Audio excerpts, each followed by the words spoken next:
அனைவருக்கும் வணக்கம். நான் உங்கள் சக்திகலா.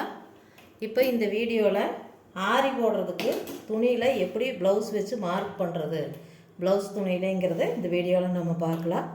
இப்போ நான் பின் கழுத்தும் முன் கழுத்தும் இதில் மார்க் பண்ண போகிறேன். ப்ளவுஸு கை ஏற்கனவே நான் போட்டுட்டேன். கை டிசைன் இப்படி போட்டாச்சு. இதில் டேப்லெட் பீடெல்லாம் கொடுத்து தைக்கணும். அடுத்த தடவை நான் நெக்ஸ்ட் ப்ளவுஸு மார்க் பண்ணையில் அதில் கை எப்படியெல்லாம் ஸ்லீவ் எல்லாம் மார்க் பண்ணுறதுன்னு உங்களுக்கெல்லாம் காமிக்கிறேன்.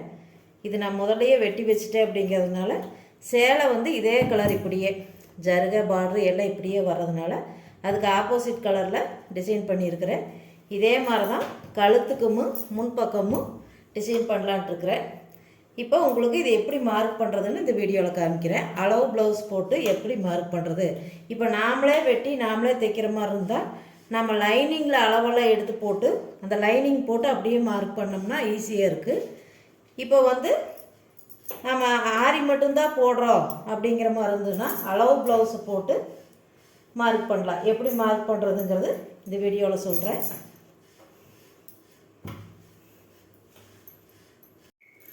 இப்போ ப்ளவுஸை இப்படி நல்லா மடக்கி இப்படி போட்டுக்கலாம். இப்போது கை ஒன்றா பிடிச்சிக்கணும். இடுப்பு சைடு ரெண்டு பக்கம் ஒன்றா பிடிச்சி இப்படி கரெக்டாக ஒரே மாதிரி வச்சு இப்படி நாம் ராயேஜ் சைடுக்கு ஒரு கோடு போட்டிருக்கிறோம். அதுபோக நாம் கீழே மடித்து அடிக்கிறதுக்கு அதை அரேஞ்சு தான் விட்ருக்குறேன், பீஸ் கொடுத்து அடிக்கணுங்கிறதுனால. இப்போ நாம் அந்த மடித்து அடிக்கிறதுக்கு வச்ச இதுலேயே நாம் ப்ளவுஸ் இப்படி மடித்ததை இப்படி மேலே வச்சுக்கலாம். கரெக்டாக எல்லாம் ஒரு மாதிரி வச்சுக்கணும். ஷோல்ட்ரு பகுதி இங்கே கரெக்டாக இந்த கோட்டில் இந்த துணி வர்ற மாதிரி இப்படி வச்சுக்கிறோம். இப்போது கழுத்து பகுதி இப்படி வச்சு ஒரு கை பிடிச்சி நல்லா இப்படி எல்லாம் நீவி போட்டுக்கலாம். நீவினோம்னா இந்த இடம் கொஞ்சம் கேப்பு வரும். எப்படி இருந்தாலும் கேப்பு வரும். இது எதுக்கு அப்படின்னா இந்த சென்ட்ரு டாட் பிடிக்கிறதுனால இங்கே கொஞ்சம் கேப்பு வந்து தான் தீரும். அதனால் நாம் அதை பற்றி அப்போ நாம் இதை நேராக வச்சிட்டோம்னா கழுத்து நம்மளுக்கு அகண்டு போகும். அதனால் இது கொஞ்சம் கேப் இருந்தால் பரவாயில்ல. இங்கே நம்மளுக்கு கரெக்டாக வரணும். இது ரெடி அளவு. இது வெட்டுறதுக்கு தைக்கிறதுக்கு விடுறோம்ல அரைஞ்சு அந்த பாயிண்ட் இது. இப்போது அதுக்கப்புறம் நாம் இப்படி வச்சுக்கிறோம்.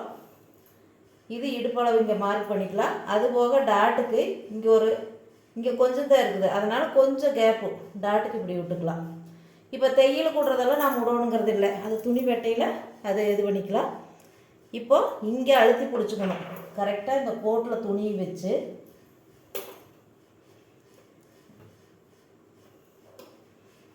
கரெக்டாக இந்த கோட்லேயே துணியை வச்சு இப்படி இழுத்து பிடிக்கணும். இழுத்து பிடிச்சோம்னா தான் இப்படி கரெக்டாக இப்படி இழுத்து வச்சு இங்கே கழுத்து ரெடி அளவு. இது தைக்கிறதுக்கு. அதே மாதிரி இங்கே ஷோல்ட்ரு ரெடி அளவு. இது தையலுக்கு ஒரே நேராக கோடு போட்டுக்கலாம். அதே மாதிரி இங்கே தையலுக்கு. இதுதான் நம்மளுக்கு ரெடி அளவு. இப்போ அதே கை இப்படியே வச்சு இங்கே கிச்சு பகுதி இங்கே மார்க் பண்ணிக்கலாம். ஆம்கோல் பகுதியில் இது ரெடி அளவு, இது வெட்டுறக்கு. இப்போ இப்படி ஒரு கோடு போட்டுக்கலாம். இப்போ கோடு போட்டு கழுத்து நல்லா அகலமாக இருக்கிற மாதிரி இருந்தால் இப்படி கொஞ்சம் துணியை தூக்கி இங்கே ரெடி அளவில் இப்படி ஒரு கோடு போட்டுக்கலாம். அப்போ தான் நாம் இங்கே இது ரெடி அளவுக்கு இப்படி கொண்டு வந்து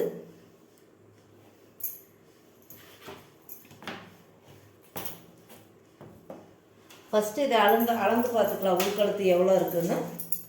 உள்கழுத்து இவங்களுக்கு 2.25 வருது. அதே 2.25க்கு இங்கே நாம் தையல் கூட்டுக்கிறோம்லங்க, அதுக்கு இப்படி கோடு போட்டு இப்படி ஒரு கட்டம் போட்டுக்கலாம். இப்படி கட்டம் போட்டு இதையே மார்க் பண்ணிக்கலாம். இப்போது நாம் இது கொஞ்சம் இவங்களுக்கு கொஞ்சம் இப்படி அகலமாக வர்ற மாதிரி வருது. இப்படி போட்டு இப்படி வரைஞ்சிக்கலாம். இது கழுத்து. இது போக இந்த இடம் நாம் இதில் தான் நம்ம வெட்டணும். அரைஞ்சி ஏகமாக அப்படியே விட்டுட்டு வரணும். நாம் ஆரி போடுறது இந்த லைனு ரெடி அளவில் தான் ஆரி போடுறோம். நம்ம வெட்டினோம்னா தான் நம்ம துணியை அடித்து திருப்புறதுக்கு கரெக்டாக இருக்குது. அதுக்கு அரைஞ்சி இப்படி ஒரே மாதிரி இப்படி போட்டுக்கலாம். இப்போ ஆம்கோல் பகுதியில் ஒரு கோடு போட்டுக்கலாம்.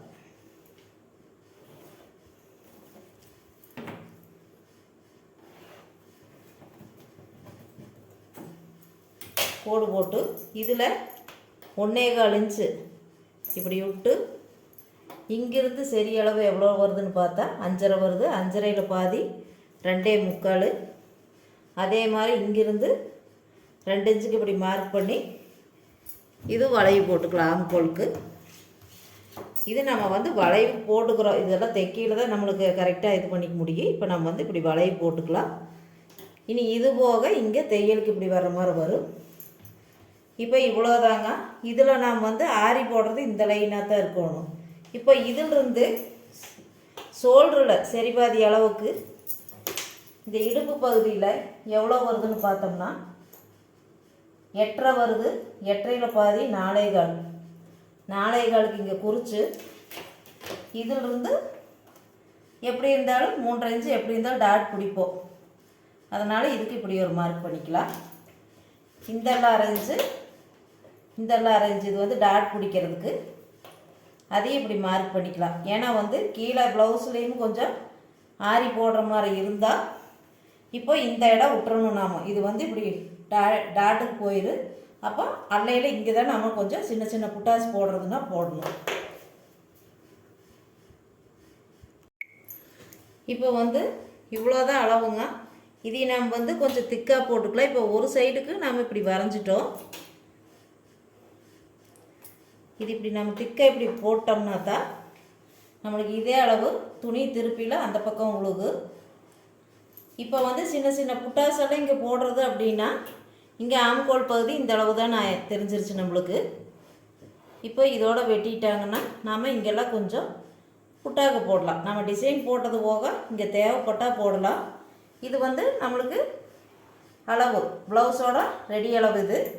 இதில் இருந்து ஒரு 1/2 இன்ச்சுக்கு முன்னாடி வரைக்கும் தான் நம்ம டிசைன் போட முடியும். அதே மாதிரி இங்கே இது இப்படி டாட் பிடிச்சிட்டோம்னா இங்கேருந்து ஒரு 1/2 இன்ச்சு இப்படி தள்ளித்தான் நம்ம இது பண்ணோம்னா நம்மளுக்கு தைக்கிறதுக்கு தொந்தரவு இல்லாத இருக்குது. இங்கே ஒரு புட்டா இங்கே ஒரு புட்டா இப்படி மாறி மாறி போட்டுக்கலாம். இங்கே முதுகுலலாம் எப்படி வேணும் இந்த கழுத்து கீழே டிசைன் போக எப்படி வேணால் போடலாம். இதுவுமே நம்மளுக்கு இந்த ரெடி அளவு இது கீழே மடிச்சடிக்கிறதுக்கு இதுக்கு கீழே போயிடக்கூடாது. இதில் அப்படி 1/2 இன்ச்சு வரைக்கும் நாம் எப்படி வேணால் டிசைன் பண்ணிக்கலாம்.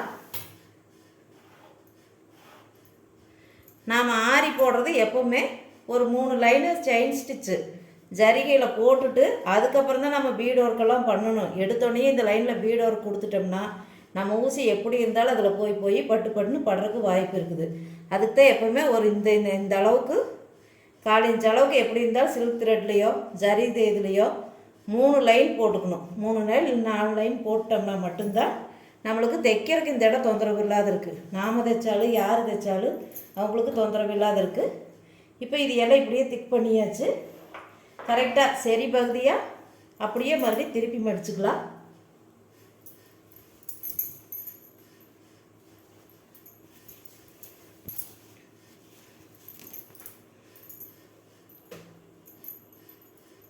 இப்போ பாருங்கள், கரெக்டாக எங்கே மடக்கு இருக்குதோ அதே மடக்கையே திருப்பி வச்சுக்கலாம்.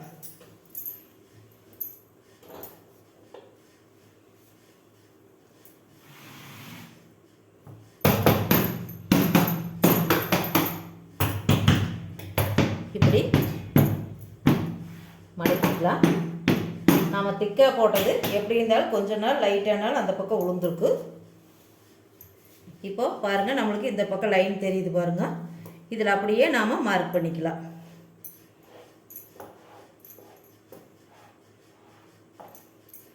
இது நம்ம ஆரி போடுறது ரெடி அளவு. இதுக்கு மேலே நாம் 1/2 இன்ச்சுக்கு ஏகமு இப்படி துணி வெட்டுறது நம்ம இதில் தான் வெட்டணும். அதுக்கோசரம் அந்த அளவுக்கு இப்படி விடுறது. இப்போ இது டாட்டுக்கு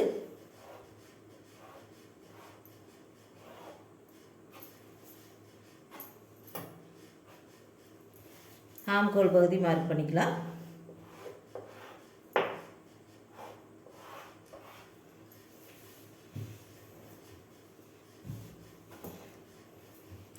அவ்வளோதாங்க. நம்மளுக்கு கரெக்டாக அதே மாதிரி ஏகமும் அச்சு உளுந்ததுனால இப்போ இது நம்மளுக்கு வெட்டுக்கு போயிடும். நாம் ஏதாச்சும் வந்து நாட்டு கயிறெல்லாம் கொடுக்கல அதுக்கு ஆரி போட்டு டிசைன் பண்ணணுன்னா நம்ம இந்த இடத்துல அது பண்ணிக்கலாம். அதுக்கோசரம் இது அப்படியே விட்டு இது பண்ணிக்கலாம். இப்போ அவ்வளோதாங்க பின்பக்கம் எல்லா இதுலேயுமே. இப்போ நாம் இதில் இருந்து ஆரி போட ஆரம்பிக்கிறோம். ஆனால் இந்த இடமெல்லாம் அரை அரைஞ்சு விட்டு தான் நம்ம ஆரி போடணும். அதே மாதிரி தான் இந்த பக்கம் இங்கெல்லாம் தையலுக்கு வரணுங்கிறதுனால எப்படி இருந்தாலும் அரைஞ்செல்லாம் விட்டு இப்படி இதுக்குள்ளே தான் முடிச்சுக்கணும். நம்ம ஆரி போடுறதுன்னா இதுக்குள்ளே இப்படி முடிச்சிடணும். கிராண்டாக ரொம்ப அதிகமாக கிராண்டாக ரிசப்ஷன் ப்ளவுஸ் எல்லாம் போடுற மாதிரி இருந்ததுன்னா இப்படி நம்ம டிசைன் வந்து இதுக்குள்ளே முடிச்சிடணும். ஏன்னா வந்து நம்ம வந்து தைக்கையில் நம்மளுக்கு ஊசியில் போட்டு ரொம்ப தொந்தரவு பண்ணணும். நம்ம தைச்சாலும் யார் தைச்சாலும் அவங்களுக்கு தொந்தரவாக இருக்குது. கரெக்டாக பார்த்து இதுக்குள்ளே முடிச்சுக்கணும். இவ்வளோதாங்க. இது பேக் சைடோட ஒர்க்கு இவ்வளோதான். இனி ஃப்ரண்ட்டு போட்டுக்கலாம். இப்போ நான் வந்து எப்போவுமே ரெகுலராக எப்போவுமே கொடுத்துட்ருக்குறவங்களா இருந்தால் அவங்களுக்கு இந்த மாதிரி போட்டு கட் பண்ணி வச்சுக்குவேன். இப்போ வந்து எனக்கு அது பிரச்சனை இல்லை. சரி பாதியாக இருக்கையில் இப்படியே வச்சு இந்த பகுதி இப்படி மார்க் பண்ணிக்குவேன். அதையே திருப்பி இப்படி வச்சு இந்த பகுதி மார்க் பண்ணுவேன். இதையே முன்கழுத்துக்கு போடுறதுனாலும் கிராஸாக இருக்கிறதுனால இப்படி போட்டு வச்சு கழுத்தோட அளவு எவ்வளவோ அந்த அளவு போட்டு இப்படி வரைஞ்சி முன்கழுத்துக்கு போட்டுக்குவேன். புதுசாக முதலாக தர்ற மாதிரி இருந்ததுன்னா நாம் இப்படி இது மாதிரி காயத்தில் போட்டு வெட்டி அதை ஒன்றும் பிரச்சனை இல்லை. ஒரு காயத்தில் தான் போகுது. நம்மளுக்கு அளவும் நீட்டாக வரும். துணியில் இப்படியெல்லாம் போட்டு கரெக்டாக வச்சு மடித்து எல்லாம் கரெக்டாக இது பண்ணி கொஞ்சம் எச்சு கம்மியாக இருந்தாலும் அளவு கொஞ்சம் மாறுற மாதிரி வரும். பேப்பரில் இப்படி கட் பண்ணி எடுத்து வச்சுட்டா அது பாட்டுக்கு நீட்டாக இருக்குது. நம்மளுக்கு அளவு போடுறதுக்கு நீட்டாக வரும். அவ்வளோதாங்க. இனி வந்து முன்பக்கம் எப்படின்னு போட்டுக்கலாம். இப்போ வந்து இது இவங்களோட ப்ளவுஸோட அளவு தான் இது. அதனால் அதையே வந்து அவங்க கிராஸ் போடுறதுனால இப்போ இந்த பக்கம் ஒரு ப்ளவுஸ் இப்படி வெட்டலாம். முன்பக்கம் அதே மாதிரி இந்த பகுதிக்கு இப்படி வெட்டலாம். இப்போ வந்து நம்ம முன்பக்கம் கிராஸ் அவங்களுக்கு கிராஸுங்கிறதுனால நாம் இந்த பேட்டர்னையவே நான் போட்டு வெட்டுறேன். இப்போ நம்ம இதே அளவு தான் அவங்களுக்கு இதே அளவு தான் நம்ம போட்டது. முதல்ல இதே அளவு தான் உங்களுக்கு போட்டதுங்கிறதுனால முன்பக்க கழுத்துக்கு நம்ம வந்து இந்த தையல் ஒன்றைத்தான் இங்கே வெட்டுற கூடுறோம்லங்க, அதுலேருந்து ஒரு அரைஞ்சு வித்தியாசத்தில் தான் நாம் இந்த இது போட்டு இது பண்ணிக்கணும். ஏன்னா இல்லாட்டி நம்மளுக்கு ஃப்ரேமில் நம்மளுக்கு கவர் ஆகி வராது. ஃப்ரேமில் நம்ம கழுத்தும் போட்டு முன்பக்கம் போட்டுக்கலாம். இப்படி நாம் போட்டோம்னா இப்போது கிராஸுங்கிறதுனால இப்படி போட்டுக்கலாம். இந்த பக்கம் ஒரு துணி இந்த பக்கம் ஒரு துணி வெட்டுற மாதிரி வரும். இப்போது இப்படி போட்டு குறிச்சிக்கலாம். இது ஷோல்ட்ரு வரைக்கும். இது நம்மளுக்கு இங்கெல்லாம் தேவையில்லை. நம்ம கழுத்து மட்டும்தான் போடுறது அப்படிங்கிறனால இப்படி அளவு எடுத்துக்குவோம். அவங்களுக்கு முன்பக்கம் வந்து 6.5 இன்ச்சு வருது. 6 இன்ச்சுங்கிறதுனால அவங்களுக்கு இந்த இடம் வருது.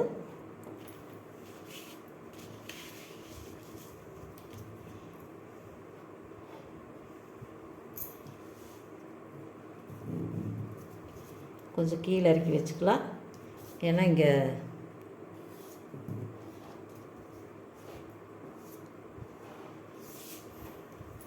6 இன்ச்சு குறிச்சிக்கலாம். இங்கே உங்களுக்கு இங்கே படுறதுனால நான் அதை 6 இன்ச்சுக்கு அப்படி மார்க் பண்ணேன். இப்போ உள்கழுத்தை உங்களுக்கு 2.25 வச்சோம். இப்போது இதில் தான் நம்ம வரைஞ்சிக்கிறோம்.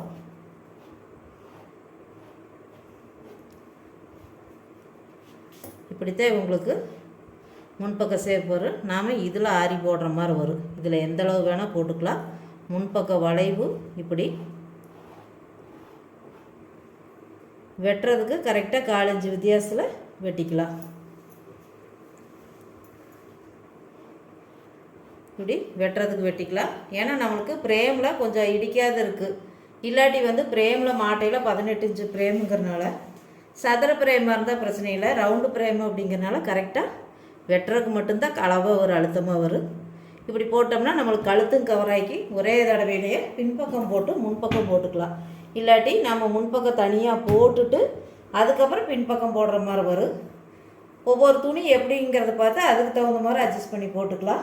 இவ்வளோதாங்க ஆரி மார்க்கிங்கு. இனி வந்து இது எப்படி போட்டுட்டு டிசைன் போட்டுட்டு நான் எப்படின்னு காமிக்கிறேன். அடுத்த தடவை ஆரி ப்ளவுஸ் மார்க் பண்ணல கையெல்லாம் எப்படி வெட்டுறதுங்கிறதும் உங்களுக்கு தெளிவாக சொல்கிறேன். இந்த வீடியோ பிடிச்சிருந்தா மறக்காத சப்ஸ்கிரைப் பண்ணுங்கள், கமெண்ட் பண்ணுங்கள். நன்றி, வணக்கம்.